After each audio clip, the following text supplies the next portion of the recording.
तो शेयर्स जो होते हैं वो 3 टाइप से इशू किए जा सकते हैं। फर्स्ट है by private placement of shares, second है by public subscription of shares, and third point है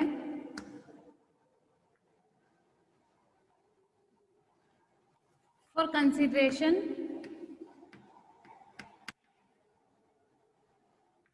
other than cash.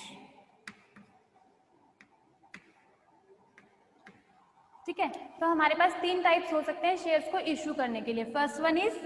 Private placement, second one is public subscription and third one is for consideration other than cash. तो हम अपने first point को discuss करते हैं, that is by private placement of shares. हमारे companies act 2013 के section 42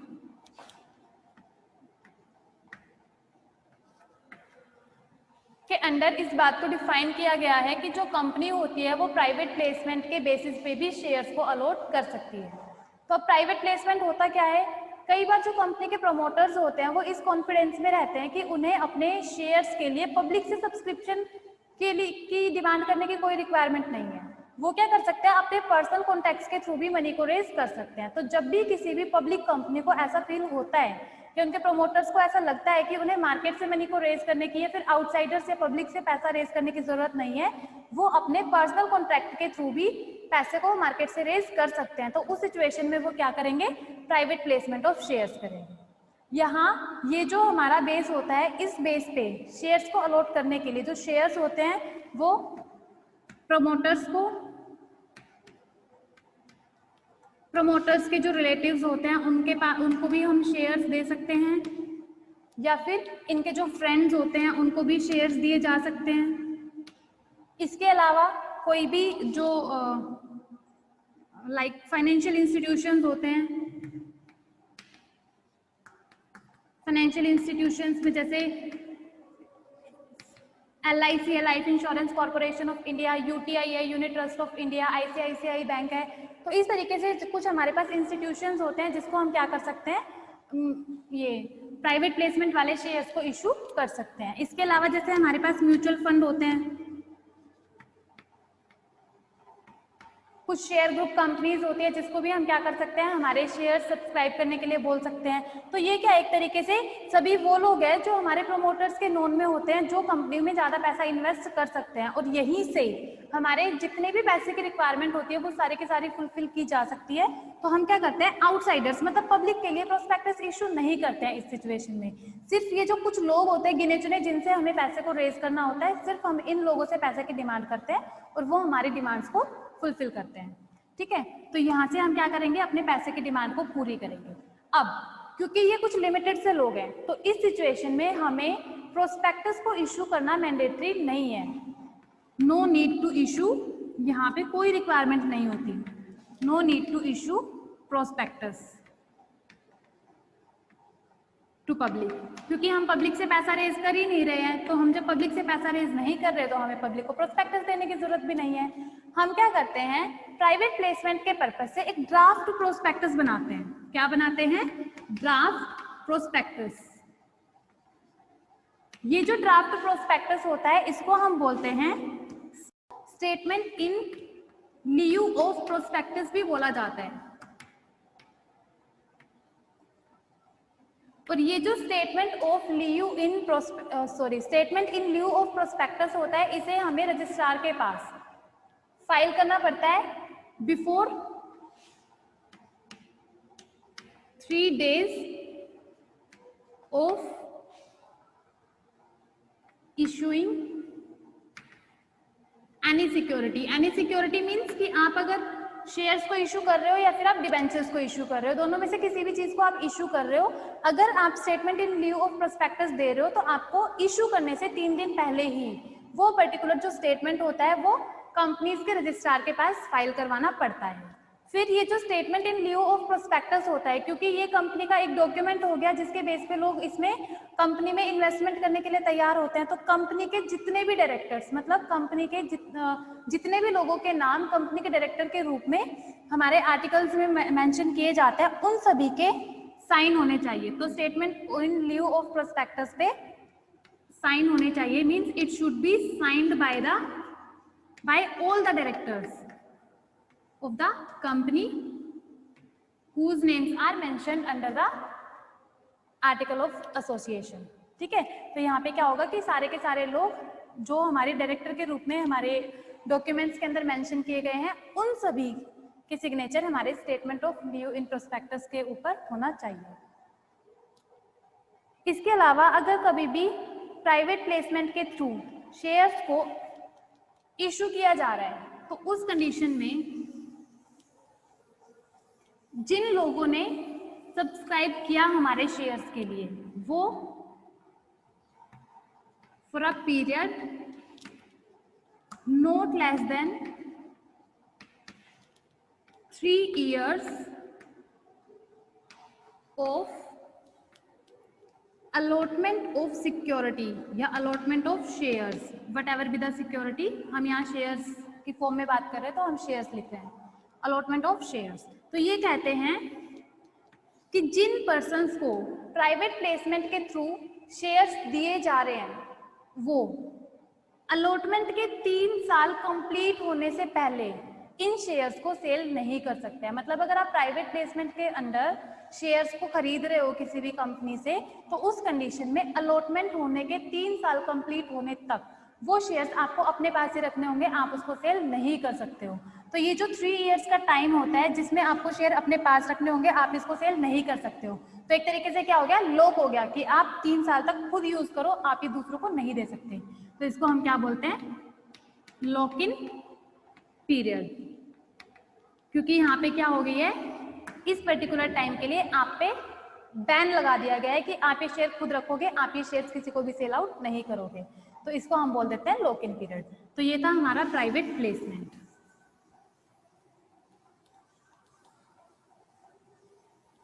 अब हमारे पास कुछ छोटे छोटे टॉपिक्स आते हैं इसी से रिलेटेड। उसमें से एक है हमारे पास स्वेट इक्विटी शेयर्स।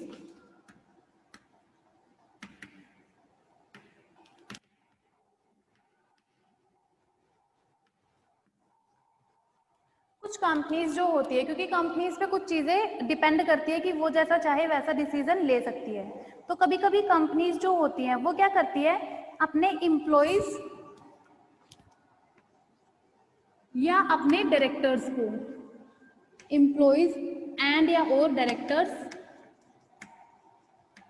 इन लोगों को उनके नो हाउ प्रोवाइड करने के बदले में या फिर इंटेलेक्चुअल प्रॉपर्टी राइट्स प्रोवाइड करने के बदले में शेयर्स इशू करती है, which is normally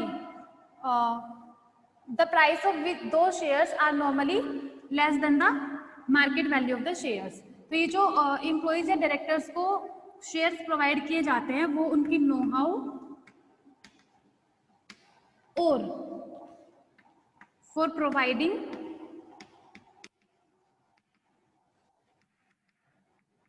intellectual property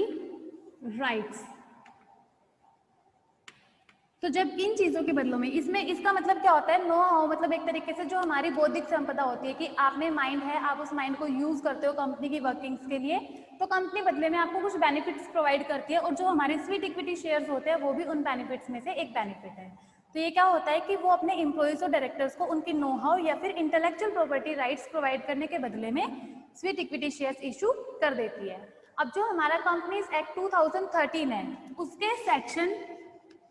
54 के अकॉर्डिंग कंपनीज जो होती है वो स्वीट इक्विटी शेयर्स को इशू कर सकती है on the fulfilment of some specific conditions. तो फर्स्ट कंडीशन क्या होती है कि जब भी कंपनी स्वीट इक्विटी शेयर्स को इशू करना चाहती है, तो ये बात ऑथोराइज्ड होनी चाहिए एक स्पेशल रिजोल्यूशन के थ्रू। तो यहाँ पे कुछ कंडीशन में से फर्स्ट कंडीशन हमारे पास क्या आती है, should be authorised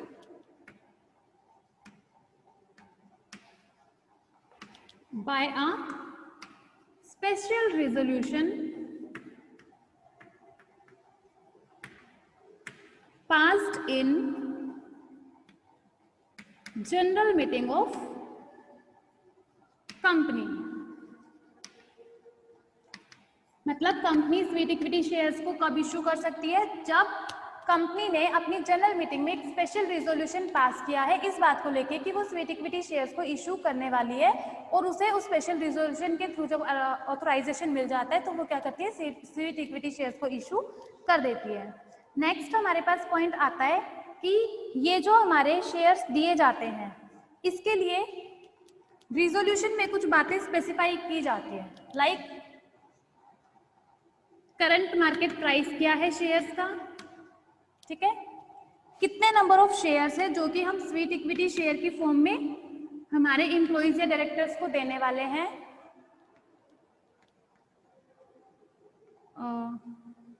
to whom means the employees, the name of employees and directors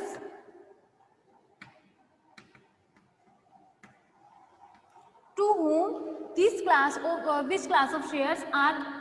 going to be issued। तो मतलब हम क्या करेंगे, हमारे जो शेयर्स है उनका करंट मार्केट प्राइस क्या है उसको मेंशन करेंगे, कितने number of shares sweet equity shares के रूप में इशू किए जा रहे हैं हम इस बात को भी मेंशन करेंगे, किन एम्प्लॉइज या डायरेक्टर्स को ये शेयर्स इशू किए जा रहे हैं हम ये बात भी मेंशन करेंगे जब स्पेशल रिजोल्यूशन पास करेंगे तो उस रिजोल्यूशन में, एंड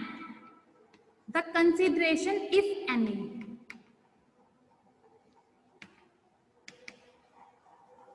अगर कोई कंसिडरेशन है तो उस कंसिडरेशन को भी हम क्या करेंगे, हमारे स्पेशल रिजोल्यूशन में मेंशन कर देंगे। तो ये कुछ पॉइंट्स हैं, जब हम अपना स्पेशल रिजोल्यूशन पास करते हैं तो ये सारी बातें स्पेशल रिजोल्यूशन में डाल दी जाती है। इसके अलावा हमारे पास नेक्स्ट इसकी जो कंडीशन आती है वो है कि अगर कोई भी company sweet equity shares issue करना चाहती है तो उस कंडीशन में not less than 1 year have elapsed। ये कहता है कि आपको जब बिजनेस कमेंसमेंट के लिए परमिशन मिलती है, हम किसकी बात कर रहे हैं, बिजनेस कमेंसमेंट की बात कर रहे हैं। तो जब डिफरेंट काइंड के सर्टिफिकेट्स लिए जाते हैं ना, लाइक सर्टिफिकेट ऑफ इनकॉर्पोरेशन होता है और कुछ स्पेसिफिक केसेस में हमें बिजनेस कमेंसमेंट का सर्टिफिकेट भी लेना पड़ता है। तो यहाँ पे जब हम बिजनेस कमेंसमेंट का सर्टिफिकेट अचीव कर चुके हैं या फिर उसकी परमिशन ले चुके हैं तो कम से कम 1 साल हो जाना चाहिए, और 1 साल होने के बाद ही हम क्या कर सकते हैं, स्वीट इक्विटी शेयर्स को इशू कर सकते हैं। अगर आपका 1 साल कंप्लीट नहीं हुआ तो आप उन शेयर्स को इशू नहीं कर सकते हो। फिर इसके अलावा हमारे पास नेक्स्ट कंडीशन क्या आती है कि अगर आप ऐसे शेयर्स या उन क्लास ऑफ शेयर्स को स्वीट इक्विटी शेयर्स के रूप में इशू करना चाह रहे हो which are listed on any recognized stock exchange और on SEBI security exchange board of India. तो अगर हमारे शेयर्स किसी भी लिस्टेड, किसी भी रिकॉग्नाइज्ड स्टॉक एक्सचेंज पे या फिर सेबी के पास लिस्ट करा दिए गए हैं तो उस कंडीशन में जो इस पे रूल्स एंड रेगुलेशंस अप्लाई होंगे वो किसकी होंगी, सेबी की होंगी। इसके अलावा हम लॉक इन पीरियड की बात करते हैं, तो जब भी स्वीट इक्विटी शेयर्स को इशू किया जाता है एम्प्लॉइज या डायरेक्टर्स को, तो वो भी शेयर्स अलॉट होने के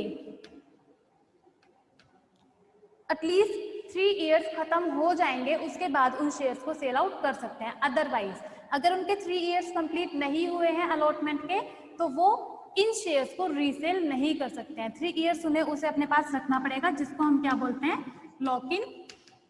पीरियड बोलते हैं।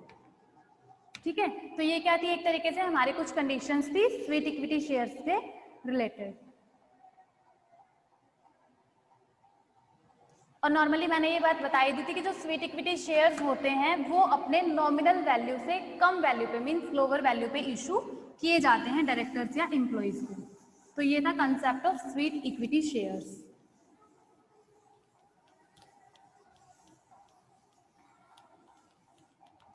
अब हमारे पास एक और छोटा सा कंसेप्ट आता है, that is employee stock option plan, जिसे हम ESOP भी बोलते हैं। तो ये क्या है, हमारा एम्प्लॉय स्टॉक ऑप्शन प्लान है। कंपनीज एक्ट 2013 के सेक्शन 62 में इन्होंने क्या कहा है कि सेक्शन 62 इन्होंने क्या कहा है कि कंपनी जो होती है वो अगेन अपने एम्प्लॉइज और डायरेक्टर्स को एक ऑप्शन प्रोवाइड करती है, और वो ऑप्शन क्या होता है कि आप एक प्री स्पेसिफाइड रेट पे, मीन्स जैसे हमने डिसाइड किया 100 रुपीज, तो ये क्या एक तरीके से हमारा प्री स्पेसिफाइड रेट है। तो कंपनी क्या करती है कि अपने एम्प्लॉइज और डायरेक्टर्स को एक बिलोंगिंगनेस की फीलिंग प्रोवाइड करने के लिए वो एक प्री स्पेसिफाइड रेट पे उन्हें ऑप्शन देती है कि आप एक स्पेसिफिक टाइम लिमिट तक, मतलब फ्यूचर में एक स्पेसिफिक टाइम लिमिट को डिसाइड करती है, और वो कहते हैं कि आप अपने इस ऑप्शन को अवेल कर सकते हो, मीन्स इस प्री डिफाइंड रेट पे आप शेयर्स के लिए सब्सक्राइब कर सकते हो। तो ये जो हमारे एम्प्लॉइज या डायरेक्टर्स होते हैं उनको एक existing class of shares issue किए जाते हैं एक प्री डिफाइंड रेट पे। इन फ्यूचर मान लेते हैं अगर वो जो शेयर्स हैं उसके प्राइस इंक्रीज होके 150 हो जाते हैं, तब भी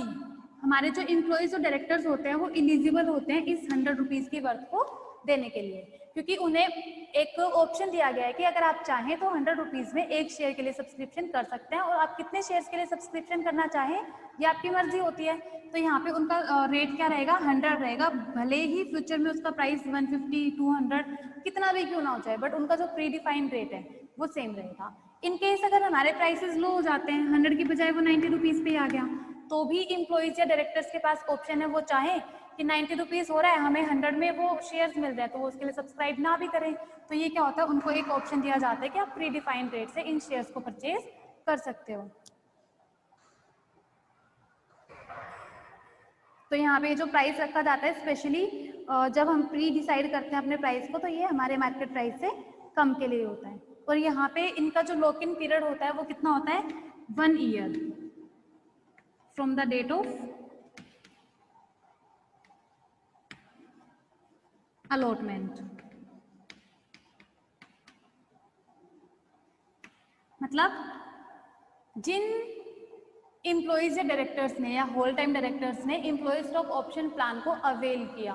और उसके थ्रू उन्होंने शेयर्स को सब्सक्राइब किया, तो शेयर अलॉटमेंट की डेट से कम 1 साल तक उन्हें शेयर्स अपने पास रखने होते हैं। इस 1 साल की लिमिट से पहले वो अपने शेयर्स को कभी भी दूसरे पर्सन को सेल आउट या डिस्पोज नहीं कर सकते हैं। तो ये था हमारा एक छोटा सा point employee stock option plan का। अब अगर हम बात करें कि जो एम्प्लॉय स्टॉक ऑप्शन प्लान होता है इसका ऑब्जेक्टिव क्या होता है, इसकी इंपॉर्टेंस क्या है, हम क्यों देते हैं, तो ये जो हमारा प्लान होता है वो हमारे एम्प्लॉइज और डायरेक्टर्स को इंस्पायर करता है फॉर देयर हायर पार्टिसिपेशन इन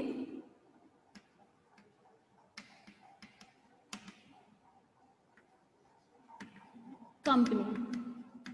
जब उन्हें लगता है कि हमें बाकी लोगों की कंपैरेटिवली कंपनी कम रेट पे शेयर्स प्रोवाइड कर रही है, तो उस सिचुएशन में क्या होता है, वो इंस्पायर होते हैं और कंपनी की जो वर्किंग्स होती है उसमें उनका हायर पार्टिसिपेशन हो जाता है। सेकंड क्या है कि ये जो एम्प्लॉय स्टॉक ऑप्शन प्लान होता है ये कंपनी के एम्प्लॉयज और डायरेक्टर्स को सेंस ऑफ बिलोंगिंगनेस प्रोवाइड करता है।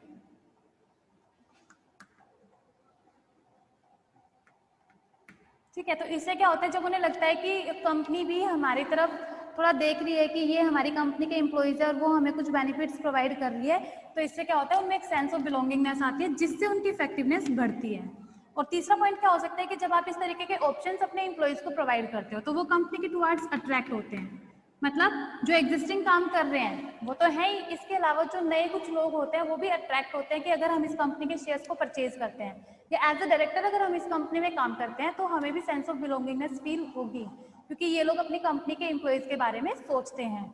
इसके अलावा जो हमारे प्रेजेंट एम्प्लॉइज होते हैं वो रिटेन रहते हैं। ठीक है, क्यों, क्योंकि उनको पता है कि कंपनी उनको अपना मान रही है और अपना मान रही है तो वो उन्हें कुछ ऑप्शंस प्रोवाइड कर रही है जिसमें कि हमें कम रेट पे भी कंपनी की महंगी चीजें रिसीव हो रही हैं। इसके अलावा इसमें क्या होता है कि increase in long term wealth